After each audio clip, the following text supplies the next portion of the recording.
প্ৰেমিক প্ৰেমিকাৰ বাবে বেয়া খবৰ প্ৰেমিক প্ৰেমিকাৰ আশাত চেঁচা পানী প্ৰেমৰ দিৱস অৰ্থাৎ ভেলেণ্টাইন দিৱসৰ দিনা 144 ধাৰা যিসকলে ভাবিছিল যে পাৰ্কত যাম বা ৰেষ্টুৰেণ্টত যাম বা থিয়েটাৰ চিনেমা চাবলৈ যাব সেইসকলৰ বাবে অত্যন্ত বেয়া খবৰ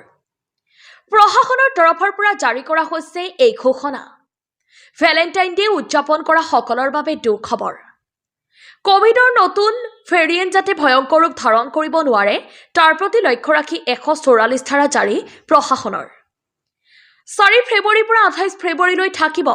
144 ধাৰা ৰাজহুৱা স্থানত সমবেত হ'ব নোৱাৰিব 5 জনতকৈ অধিক লোক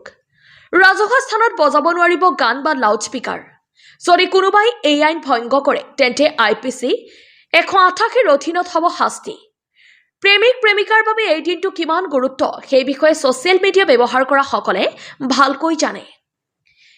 এটা সপ্তাহ থাকে প্ৰেমিক প্ৰেমিকাৰ বাবে অৰ্থাৎ যেটো দিন থাকে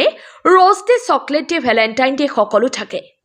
সেই দিনবোৰ এবাৰ প্ৰেমিক প্ৰেমিকাই পালন কৰিব নোৱাৰিব ৰাজহুৱা স্থানত পিছে আপুনি যদি অসমৰ তেন্তে আপোনাৰ বাবে আছে ভাল খবৰ